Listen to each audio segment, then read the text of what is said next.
गुजरात में एक गांव है पोरबंदर। सुदामा जी वहां के रहने वाले हैं। सुदामा जी के पिता का नाम है उदाबल विष्णुदामा और सुदामा जी की मां का नाम है चंद्रभामा। गरीबी से जीवन जिया था, इसमें तो कोई संदेह नहीं है, लेकिन सुदामा जी की मां के चले जाने के बाद ये गरीबी जैसे राक्षसी की तरह खाने लगी। सुदामा जी का विवाह भी हो गया। सुशीला नाम की इनकी वामांगी है। सुदामा जी के 2 बालक भी हो गए।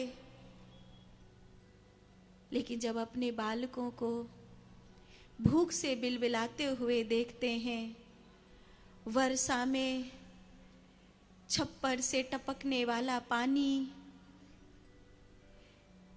शीत में एक साबुत वस्त्र भी नहीं है उनके पास, तो कभी कभी रोते हैं। गरीबी एक दुख है।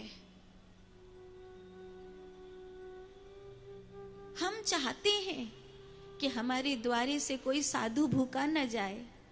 हम चाहते हैं कि हमारे हाथ से गौ सेवा हो, लेकिन जब खुद के खाने के लिए नहीं हो तो और की क्या करें।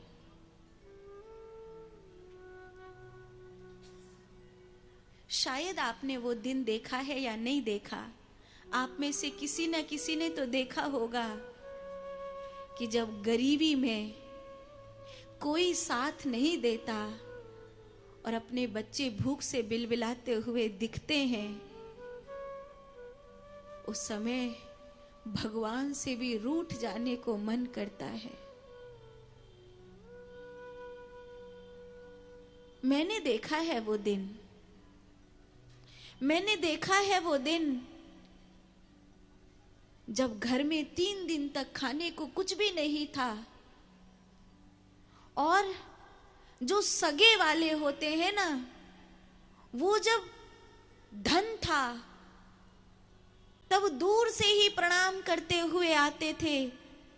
वो जब गरीबी होती है ना, फोन भी नहीं उठाते, मुंह फेर लेते हैं। कहते हैं एक आदमी अपने दोस्त के घर गया, बड़े प्रेम से दोस्त ने बिठाया, पूड़ी सब्जी भोजन सब बनवाया, तो बोला कि ले मेरी सोने की चैन पूड़ी खा ले, ले मेरे महंगे वाले कोट हलवा खा ले। दोस्त ने कहा, ये क्या कर रहा है मित्र? तो उसने कहा, याद है एक दिन था जब मेरे पास कुछ नहीं था और मैं तेरे पास आया था, तू घर में था, तेरी पत्नी ने कह दिया कि वो घर में नहीं है। तूने ही कहलवाया था ना, उस दिन मुझे सच में इस भोजन की जरूरत थी, लेकिन उस दिन तूने पूड़ी तो क्या, मुझे सूखी रोटी भी नहीं खिलाई। सूखी रोटी तो क्या, तूने एक बार मुस्कुरा के ये भी नहीं कहा कि दोस्त मैं तेरे साथ हूं। और आज तू मुझे 56 भोग खिला रहा है, मुझे नहीं खिला रहा है, मेरे धन को खिला रहा है ना। इसलिए तो कह रहा हूं, ले मेरे महंगे कोट खा ले, मेरे दोस्त हलवा खिला रहा है, खा ले हलवा खा ले।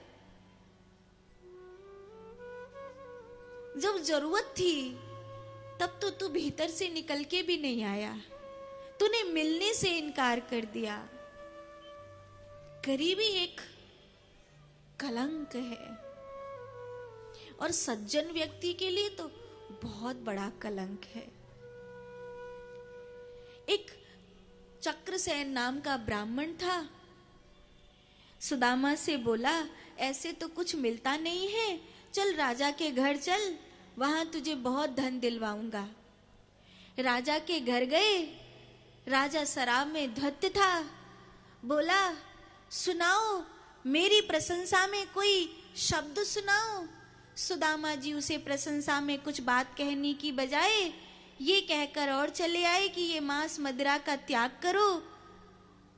उल्टा राजा ने तो सुदामा को धक्के देकर निकलवा दिया कि भूखा नंगा हमको ज्ञान देने आया है, खुद के खाने के कुछ नहीं है और हमको ज्ञान दे रहा है। हाथ पैरों में चोट लग गई, घर लौट करके आए। सुशीला ने देखा तो सुदामा जी बोले, बड़ा दर्द हो रहा है, थोड़ा तेल घी कुछ हो तो घाव पर लगा दे, बड़ी पीड़ा हो रही है। पर सुशीला ठाकुर जी के आगे रोने लगी, क्योंकि घर में घी तेल कुछ भी नहीं है, इस घाव पर क्या लगाऊं। फिर रात हो गई, सो गए। सुबेरे जगे तो घाव पर घी लग रहा था, माखन की कटोरी रखी थी। सुशीला, ये माखन कहाँ से लाई? सुशीला कहती है, जिसके घर में दिया जलाने को तेल ना हो वो माखन कहाँ से लाएगी। तब सुदामा जी समझ गए, ये तो मेरा गोपाल आया था, ये तो मेरा कृष्ण आया था। तुझे इतनी फिक्र है मेरी, इतनी फिक्र है मेरी कि मेरे घाव पर औषधि लगाने आया। क्या तुझे मेरे बालक भूखे सोते हुए दिखाई नहीं देते? फिर सुदामा जी की वामांगी सुशीला ने एक धुन बांधी, द्वारिका जाओ जी, द्वारिका जाओ जी, द्वारिका जाओ जी। रुक्मिणी जी कहती हैं, कई बार लक्ष्मी जी ने कहा, अपने भक्त को ज्यादा दुख मत दो। भगवान कहते, वो मेरे पास नहीं आया था, वो मेरे पास नहीं आए, मैं उसे कैसे उसकी झोली भर दूं। लक्ष्मी जी ने स्वयं व्यवस्था करी सुदामा जी को बुलाने की। सुशीला के मस्तिष्क में प्रवेश कर लक्ष्मी जी बस एक ही धुन बांधने लगी, द्वारिका जाओ, द्वारिका जाओ, द्वारिका जाओ। मित्र के घर खाली हाथ कैसे जाऊं, कुछ नहीं है मेरे पास, इन आंसुओं को पोंछो ना, मैं कुछ करती हूँ व्यवस्था। पड़ोसन के घर से कुछ मुट्ठी चिड़वा लेकर के आई, ये चिड़वा लेकर के जाओ और कहना उससे कि तुम्हारे बूढ़े पिता ने, कहना उससे तेरी भाभी के पास जो कुछ था उसने सब दे दिया है। सुदामा जी के पिता उदावल विष्णुदामा ने विश्वास दिलाया कि एक बार तू कृष्ण के पास जाएगा तो द्वारिका से जब लौट कर आएगा तो हमारे घर में कोई कमी नहीं होगी, मुझे ऐसा भरोसा है, ये सब श्राप दूर हो जाएगा हमारी जीवन का। पर मैं कैसे जाकर कहूंगा अपनी गरीबी को अपने मित्र से? मत कहना, मत कहना, वो सब जानते हैं, उन्हें क्या नहीं पता, मत कहना, वो सब जानते हैं। एक बार जा तो सही। नंगे पांव, फटी सी धोती, कुछ चिवड़ा चिड़वा हाथ में, और चल दिए कृष्ण मिलन के लिए। आते जाते लोगों से पूछ रहे हैं, भैया क्या तुम हमें कृष्ण से मिला दोगे? क्या तुम हमें गोविंद से मिला दोगे? है कोई जो हरि से मिला दे हमें? कुछ मांगने आए हो, हम ही दे देंगे। क्या चाहिए? वस्त्र चाहिए, कंबल चाहिए, धन चाहिए? नहीं, कुछ मांगने नहीं आया हूं, उससे मिलने आया हूं। एक बार उसको निहारने के लिए आया हूं। कोई उससे मिला दो।